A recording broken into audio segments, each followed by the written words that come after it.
Hey guys, Cam for 15 back it up with another video for you guys, back with another My Happy Marriage episode review. As we are winding down with this show, I don't know if we have two more episodes or just one more episode, but it seems like next week could be the climax. Don't know. I don't know how many episodes are in this season, but we got Mio. Mio has her dream side abilities awakened, and it's crazy. Her character is completely 180 like switched. It's completely different now. Like she's a character that is a lot more confident in herself now, and she's not as timid as she was the first season, and then even some bits and pieces of this season as well. But it's like the moment she awakened her dream side ability, she's now like, okay, I can see it all. I am confident I know what to do now. So, you know, it's cool to see, and it's nice to see that she's confident now. I was watching this episode, I'm like, bro, she's taking charge. She's actually like going out there, doing what needs to be done, and she's just like, I know what I need to do. Let's go do it. And it's crazy, man. It's crazy. How much her character has grown now. I could see it to where some people may say, like, why is she acting out of the blue like this? Like, how the heck? But, she's awakened her abilities and she truly understands, okay, what's going on and what she needs to do. So that's the thing, right? So basically, her plan is she needs to go find Godo to basically start this, excuse me, this attack on the base, the police force base, so they can go save Kudo, right? Because he's being held captive there. So she does get some unlikely allies and help in terms of certain areas. So one of the allies she goes to get is Kudo's father. Kudo's father basically tells her, or she tells her, like, this is my plan and everything, and this is what I want to do, and stuff like that. So that's what I'm going to do, right? And essentially, she's like, okay, yeah, sure, I'm down with it. And basically, he asks her, like, you okay with doing this? And she's like, look, I know what to expect and I know what to see. So that's what I got to do, right? That's what I got to do. Hmm. Excuse me. Have a cough. But then next, you have it to where the one individual who can get rid, Mr. Kazushi, right? Kazushi shows up, after Mio goes on the grounds to find Godo. She does find Godo and everything, and basically she tells Godo, like, hey, this is my plan. This is what I'm gonna do. And Godo's like, are you sure you want to do this? Like, I need to be there to protect you. But then that's when Kazushi shows up and is like, no, you don't need to, that won't be necessary. I'll be the one to watch over her and protect her. You need to be the one to create the diversion and everything, right? And make things go haywire. So that's the plan, right? So then, obviously, because Mio did see Kudo's father, she does go to see Kudo's mother. And remember, from early in the season, Mio was told, do not come back to this household until you are actually confident within yourself to, like, speak with me. And you legitimately have a completely different conversation between Mio and Kudo's mother than you saw at the first half of the season. Now, with Mio being more confident, understanding what she needs to do, and realizing what she has to do, she can completely talk to Kudo's mom, with complete confidence and no fear. And she basically tells her mother the rundown and everything, and she tells her, like, look, I'm doing what I gotta do, so just letting you know, I'm gonna go save your son, and that's it. So basically, you have this conversation between Mio and Kudo's mom, and Kudo's mom is doing her hair, right? And basically, she's like, so, are you doing this because you're doing this because you're a Kudo, you want to become Kudo woman?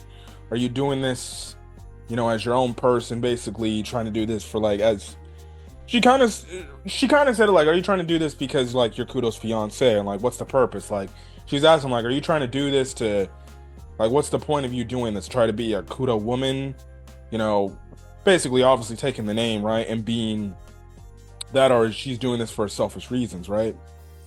So basically you just have it to where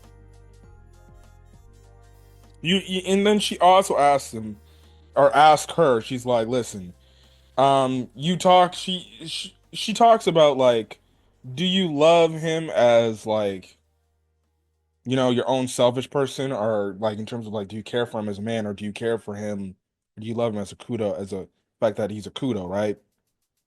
So basically she goes on to tell Mio and gives her some solid advice. She goes on to say, as women, the only thing that we can do in order to live well, is love whatever we receive from our parents and our families, right? And she goes on to say this duty also applies to our marriage and the husband we are given.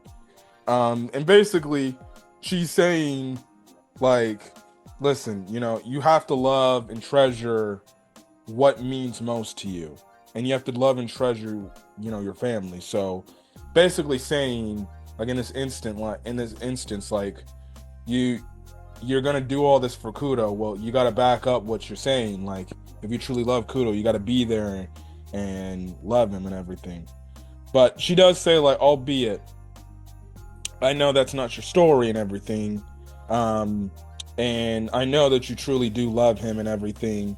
And she also says, like, if you want to be a Kudo woman, at the very least, become a woman who's befitting of the hair ribbon. Basically, it's the ribbon that obviously she gave Mio, and everything before she left. So, yeah, it was a nice full circle moment to where it's like, you saw the relationship at the start, like, Kudo's mom had wanted nothing to do with her, but then by the time she left, you could tell, like, okay, Kudo's mom is starting to, like, all right, maybe she's not too bad. And now you get this moment, she's being a good mother-in-law, to Mio and giving her some good advice and everything, right? So yeah. But anyways, the day of the raid happens. I also forgot to mention that the minister of education, he ends up getting freaking killed, right? Like, he starts pressing freaking Usui about this bullshit, and Usui's not trying to hear him, and then basically, because he's talking about like supernatural abilities and everything, and he basically gets burned to death. So he's dead. So I figured that would happen eventually. Like, I figured Usui would eventually kill this dude off and everything, because that's what evil masterminds do. They blow you off at the last freaking second, right?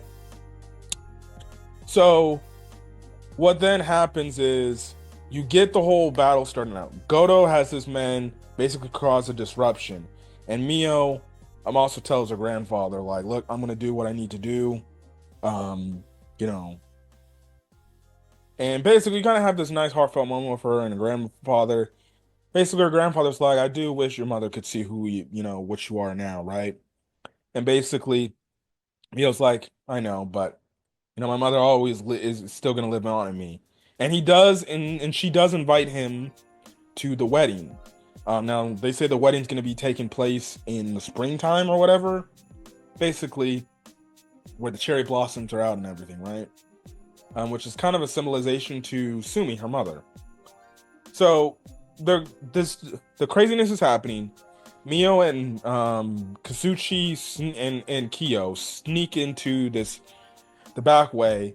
You have it to where Mio overhears these two guards come. She actually uses her dream set ability to put them in like a deep slumber, which is pretty cool. So she has control of her abilities. Then they're getting closer to the dungeon area, right? They have this one ball area, or the balls that make the grotesqueries, right? And it's preventing users from using their supernatural abilities. So Mio can't use it. That's what's blocking Kudo from using his. Basically, Kazuchi is using his ability to disrupt it, because he can actually break it apart. Kyo makes a distraction by this freaking this grotesquerie that looks like freaking that looks like Ranga from fucking Slime. Like it had the horn and everything. It looked literally like Ranga from My Life Reincarnated as Slime. Kyo tries to distract it, but Mio doesn't want to see Kyo get killed, really, even though technically it's a Shikigami, but whatever. So she tries to use her supernatural abilities, but it's not working because the barrier, right? So at the last second, Mio tries to run away from the grotesque creature to stall some time, but luckily Kazuchi gets the barrier to fall, which then makes it to where Kudo saves Mio using his fire supernatural abilities. And basically, he's like, get away from my freaking wife, my fiance. Mio and Kudo finally meet back up together and she embrace. And basically, you just have it to where Mio's like, I'm gonna let, excuse me, I'm gonna let all my feelings out. I'm going to tell you how I feel, and I'm not gonna hold anything back. And that's when she says back to him, which is complete 180 from 2 episodes ago, when she didn't want to hear it from Kudo, but now she is ready to hear it, and she's ready to admit it, and that's the fact that she loves Kudo, and she says like, I love you, Lord Kudo. And Kudo basically says, you know, me as well, right? So that's basically where we get that whole thing going on. It was a nice moment. At first I thought my man was gonna go in for another kiss and kiss Mio, but he just hugs her, and everything. So yes.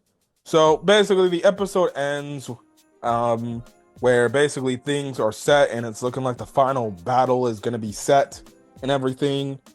Ooh, we cut over to Usui. Usui's like, well, it seems like the time has come now. Arata's there. He has the pistol in his hand, right? Still, right? And basically, we're left off on a cliffhanger to where everything's being taken on the outside. Kudo's father has shown up. Kazuchi is also shown up to assist any way he can against the gifted comedian. And essentially, we get left off on the cliffhanger of Mio and Kudo confronting Usui and Arata behind him in Usui's palace. And he's basically like, welcome to my palace. It's nice to finally, I guess, in a weird way, put this all to bed, right? So you have that all happening and everything. Pretty good, pretty damn good. Conclusion. Gonna definitely build hype for the final battle. I do wonder if Arata is going to turn, or if he's still gonna be gun-ho in his ways.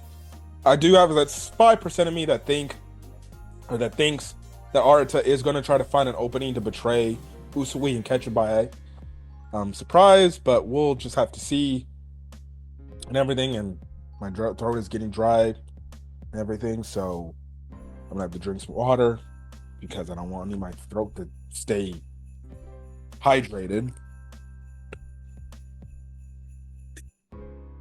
But yeah, that's kind of what's happening and everything. So yeah, but overall solid episode. It's cool to see that Mio's finally truly awakened her abilities. Maybe that will help in this final battle with Usui, because Usui does say like the maiden. He does call Mio the maiden of Dream Sight now, so I think he knows that her abilities are fully awakened. So it's gonna be interesting. It's gonna be interesting to see where it's gonna go. For I think is the final episode. If not, second to last episode. I haven't looked on live chart to see if that's this is gonna be the last episode. Or episode 12 of season 2 is gonna be the last episode, but solid episode. Definitely interested to see where the show's gonna go at the climax. But yeah, but anyways, I'm gonna get over, guys. Catch you guys in the next video. Till then, guys, stay safe up there. Great rest of your day or night. We'll try this video. Till then, guys, peace.